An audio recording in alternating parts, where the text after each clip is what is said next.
A village girl threw a stone at a stranger in the forest. But what she didn't know was that the man she hit was a prince. And that single moment would change both their lives forever. Long before the rising sun painted the skies above the great kingdom of Alaezi with streaks of gold and amber, the land itself had already awakened to life. The kingdom was a place of deep traditions, proud warriors, bustling markets, and elders whose words carried the weight of generations. Its villages stretched far beyond the towering palace walls, scattered across rolling green lands where farmers tilled their soil with patience and devotion. Among these humble settlements stood the village of Umuaku, a peaceful community nestled close to the edge of an ancient forest that the villagers fondly called the Whispering Woods. The forest earned its name from the gentle murmur of wind through its towering trees, a sound that sometimes resembled distant voices speaking secrets no human could fully understand. In this quiet village lived a maiden whose beauty had become a soft legend whispered among the villagers themselves. Her name was Urenna, the daughter of a humble farmer named Mazi Okeke and his hard-working wife Neka. Though their household was modest and their farm yielded just enough to sustain them, laughter often filled their compound like music carried by the wind. Urenna was the second child and the only daughter in the family, with an older brother who had inherited their father's strong shoulders and tireless spirit. But it was Urenna who drew attention wherever she walked.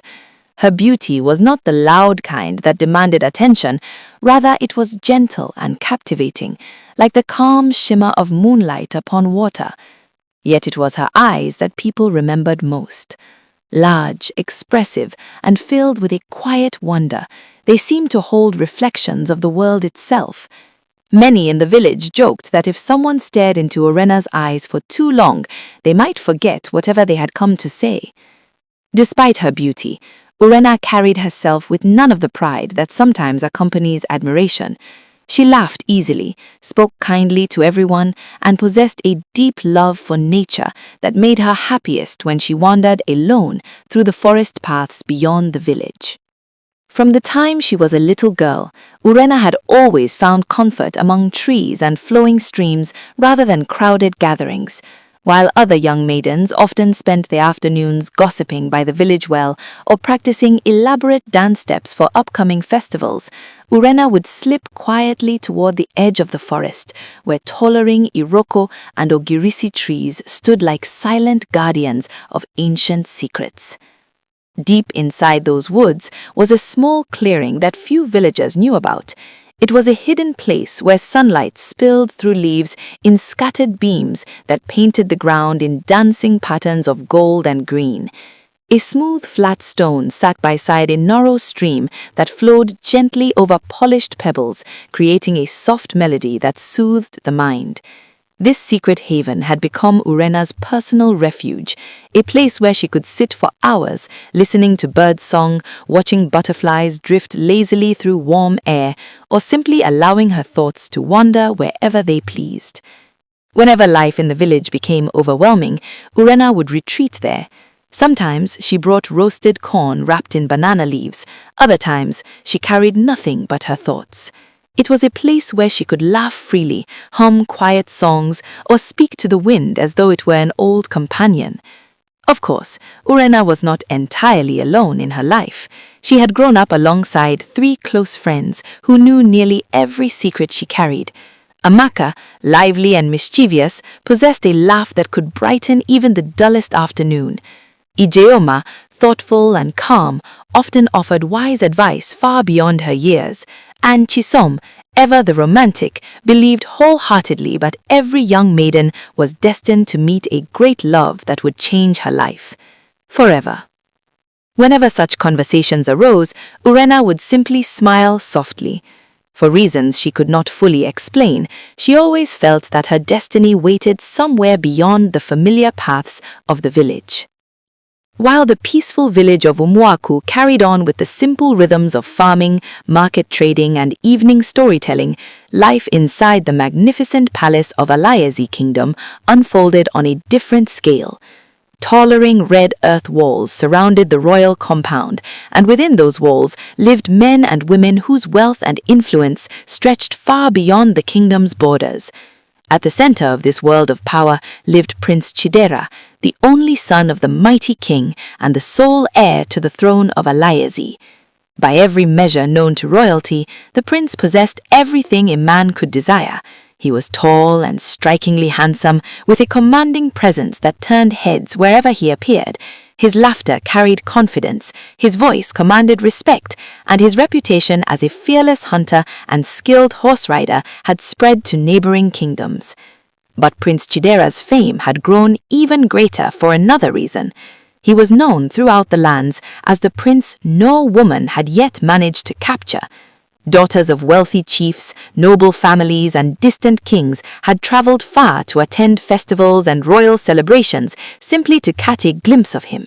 Some arrived dressed in jewels that shimmered like captured sunlight. Others displayed graceful dances meant to win his admiration. Yet none had managed to hold his attention for long. To the outside world, the prince appeared charming and carefree as he entertained guests and enjoyed the pleasures of royal life. But within his heart, something always felt strangely incomplete. Conversations with many of the noble maidens felt hollow, their laughter rehearsed, their compliments carefully calculated. They admired his crown, his wealth, and the power that surrounded him, but few seemed to see the man beneath the crown.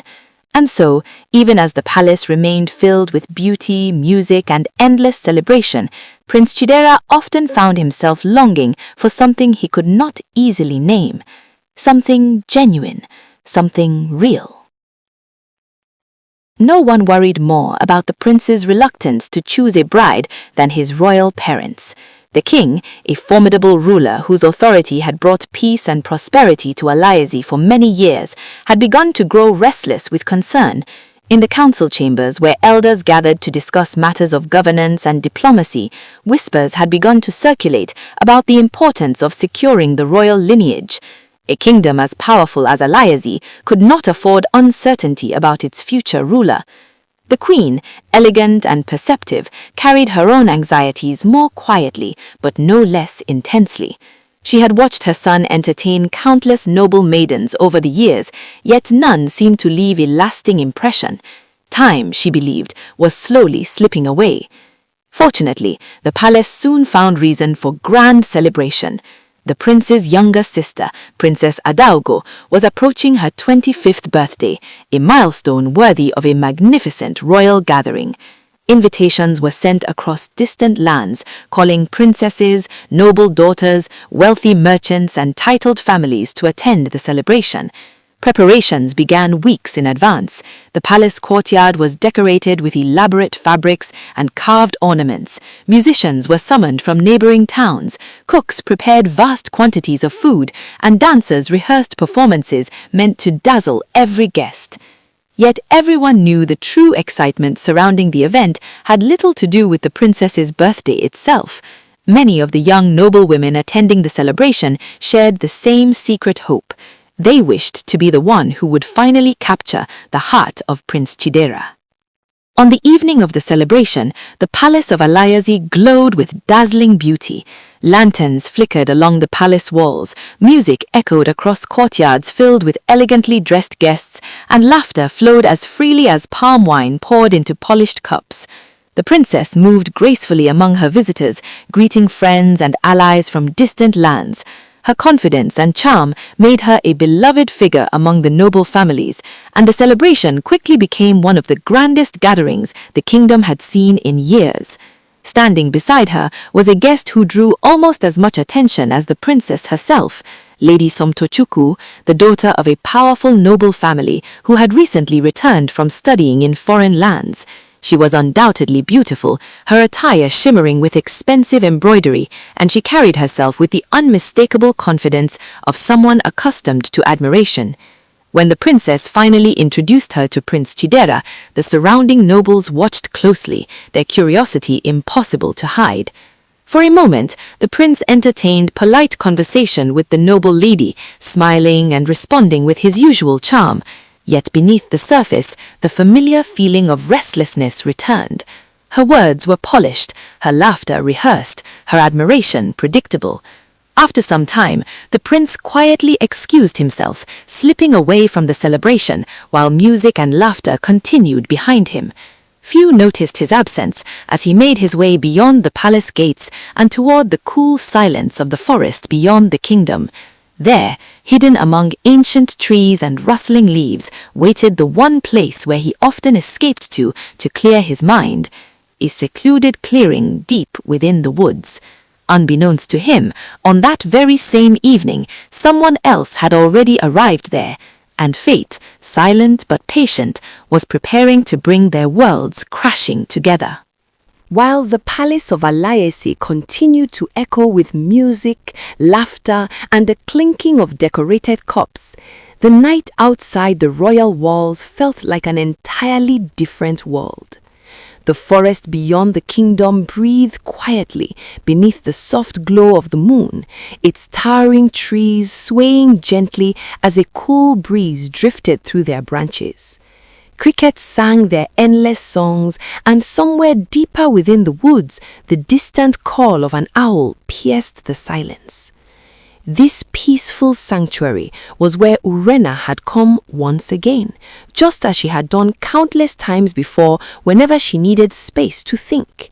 Earlier that evening, after helping her mother prepare the evening meal and exchanging laughter with her friends near the village square, she had felt that familiar pull toward the forest, the quiet invitation of the place that always calmed her restless thoughts. Now she sat upon her favorite flat stone beside the narrow stream, her bare feet brushing lightly against the cool grass as she listened to the gentle murmur of flowing water.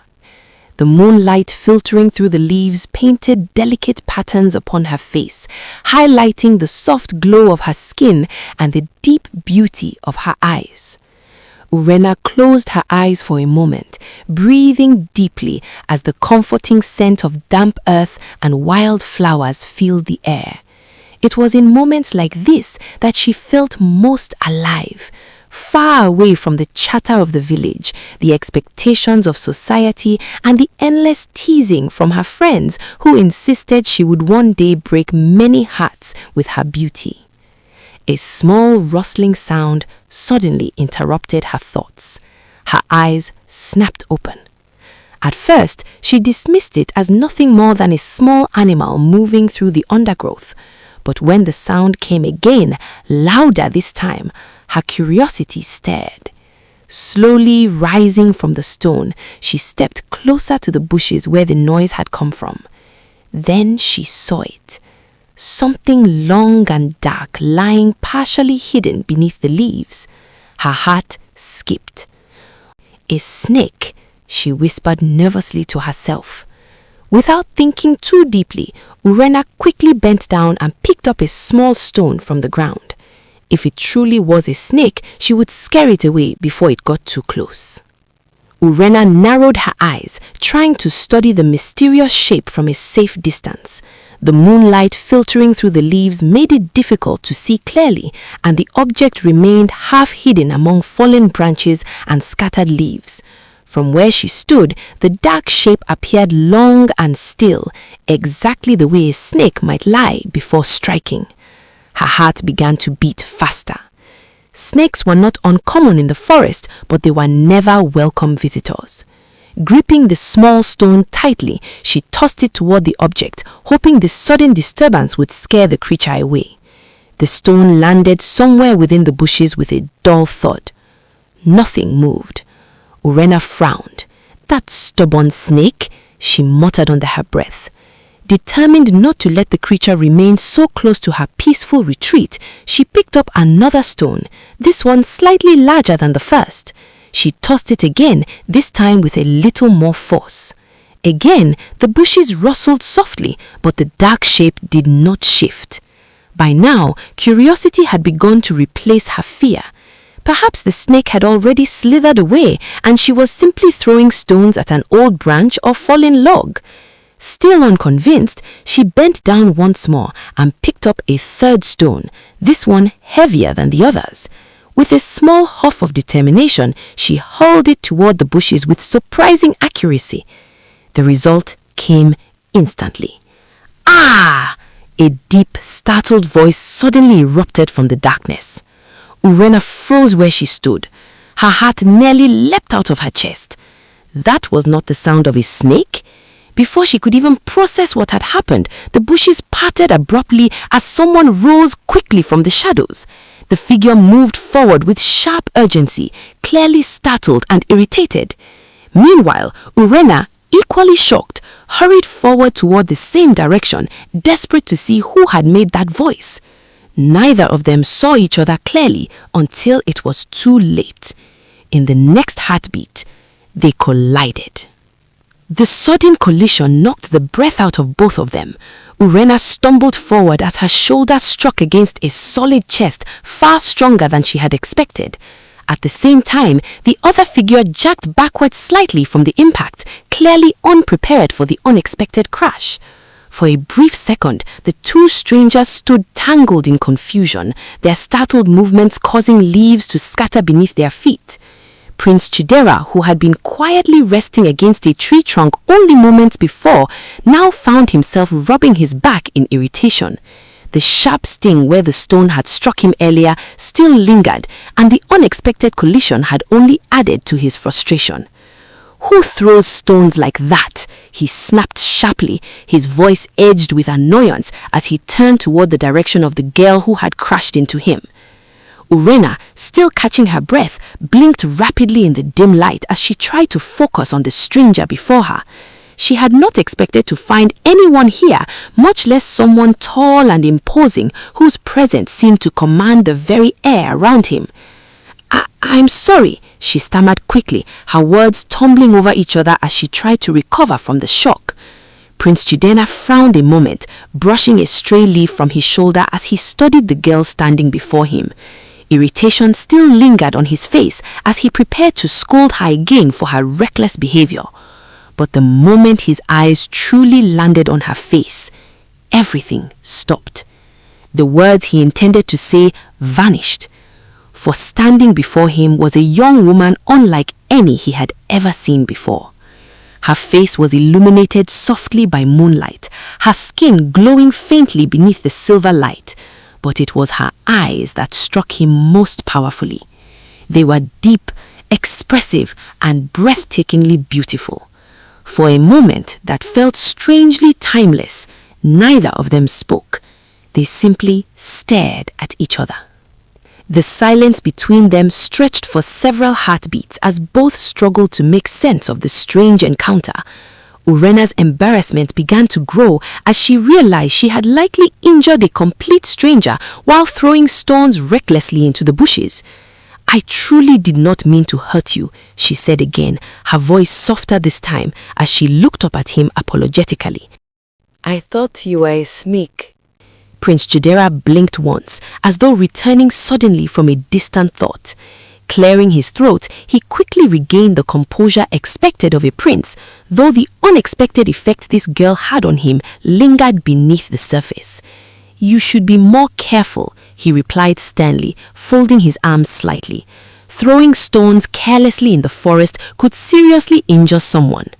Urenna nodded quickly, brushing a stray curl away from her face as she glanced toward the bushes where the misunderstanding had begun. "Yes, you are right," she admitted politely. "I've already apologized." But when the prince continued staring at her with an expression she could not quite interpret, something inside her stirred, a spark of irritation mixed with embarrassment. She lifted her chin slightly. "Besides," she added with quiet defiance, "you were hiding in the bushes like some kind of forest spirit. How was I supposed to know someone was sitting there?"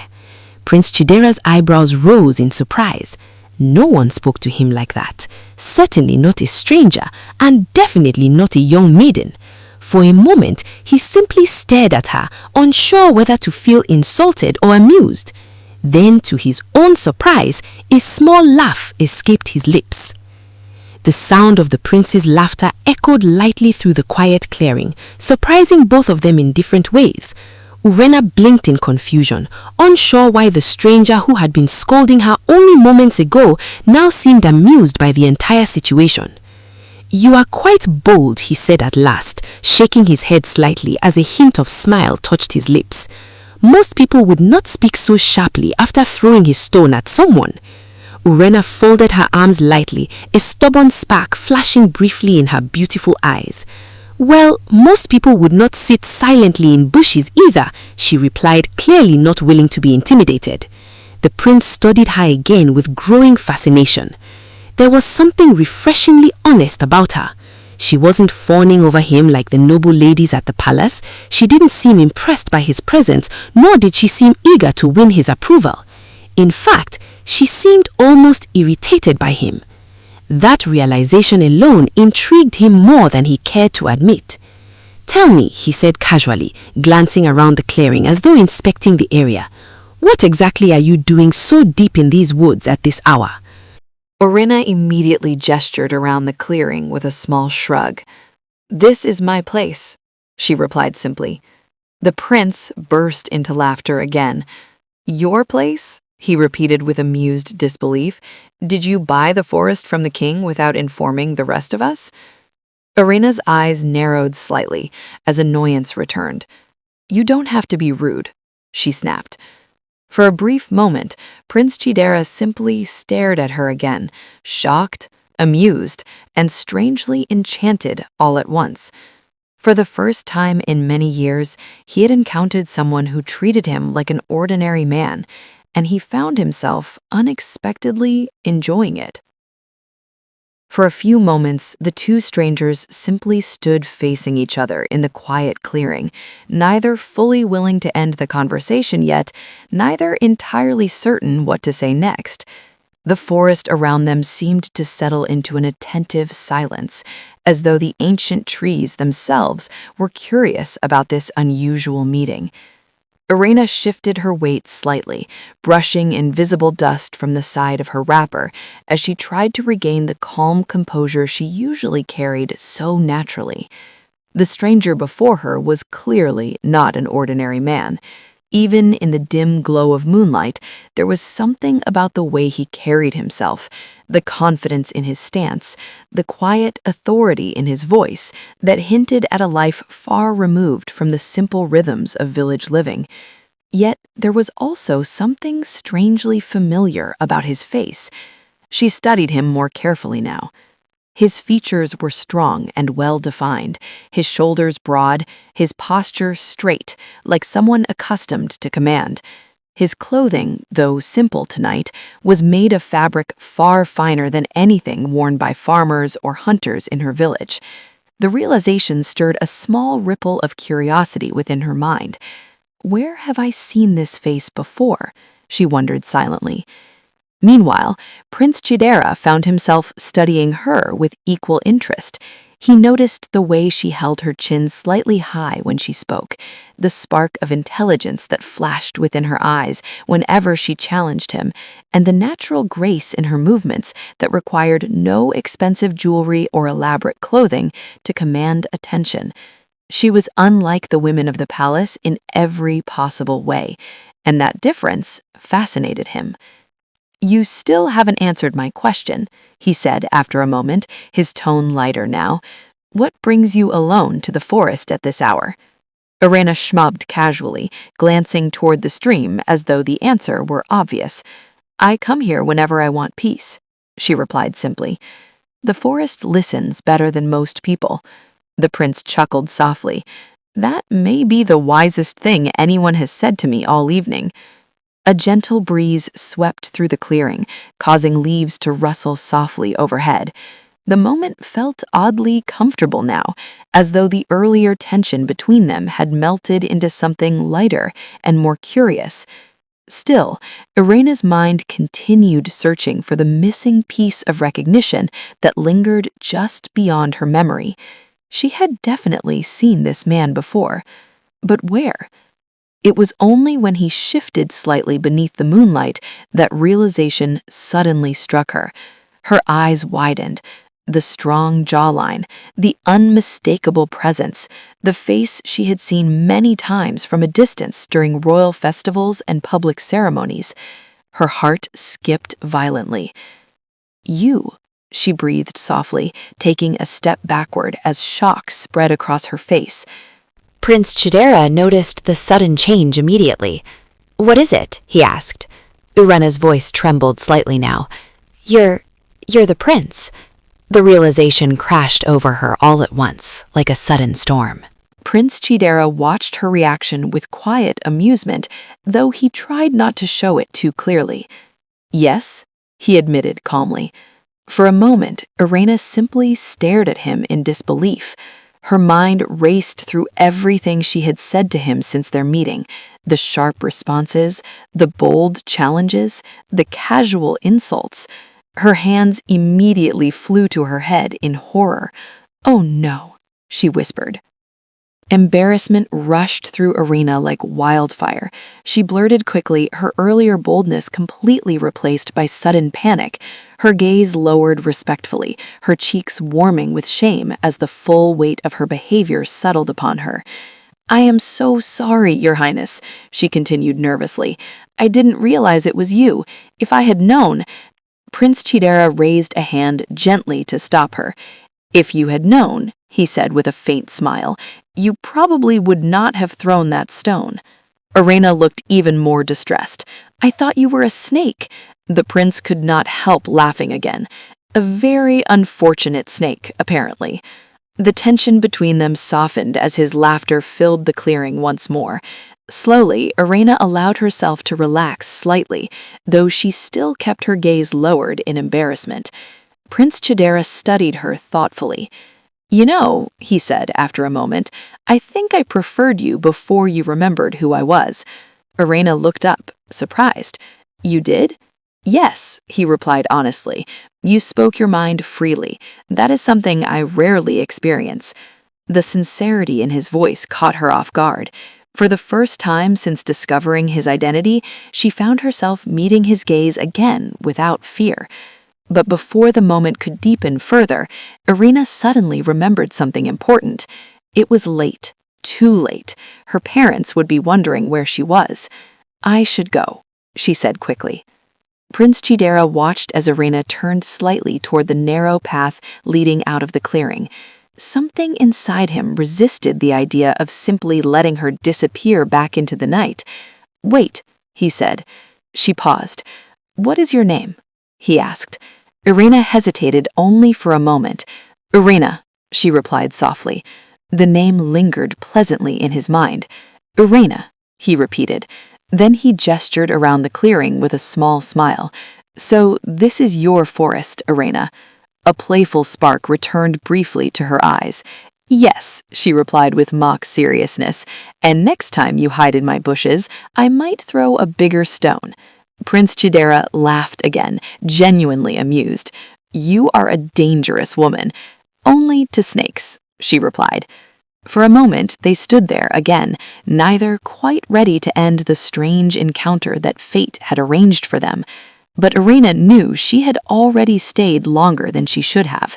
Without another word, she turned and began walking quickly down the narrow forest path. The prince remained where he stood, watching her graceful figure move through the trees until she was nearly out of sight. Then curiosity took hold of him. Strong curiosity. He quietly followed.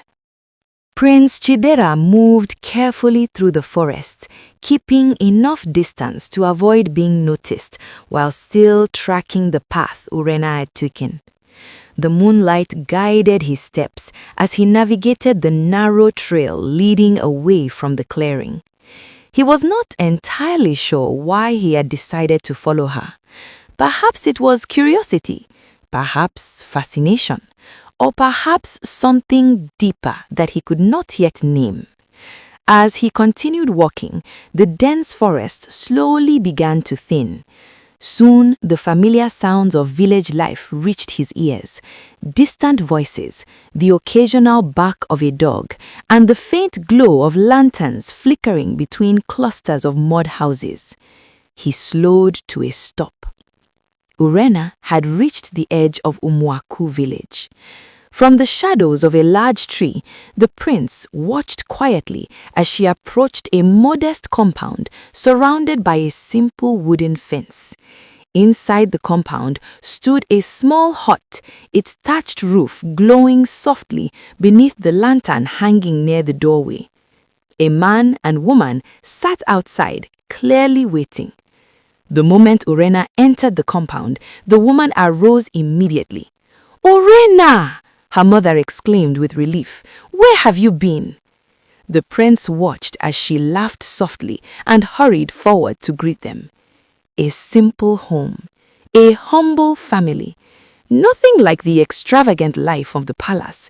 Yet, as Prince Chidera stood there watching from the shadows, something strange stirred within his chest. For the first time in years, the Prince of Alaezi felt a powerful desire to know everything about a village girl.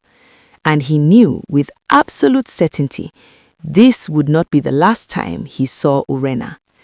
And so, beneath the quiet glow of village lanterns, a story began that neither of them truly understood. A prince bound by duty, a maiden bound by simplicity. Two worlds that were never meant to meet. Yet, fate had already taken its first step. Because what started as a mistake, a single stone thrown in fear, was about to become something far more dangerous, far more powerful, and far more forbidden. But in the Kingdom of Alaezi, love was never simple, and secrets never stayed hidden for long. In part 2, the prince returns. Curiosity turns to obsession, and Urenna begins to realize the stranger she met in the forest is no ordinary man. If you enjoyed this story, don't forget to like, subscribe, and turn on notifications because this story is only just beginning.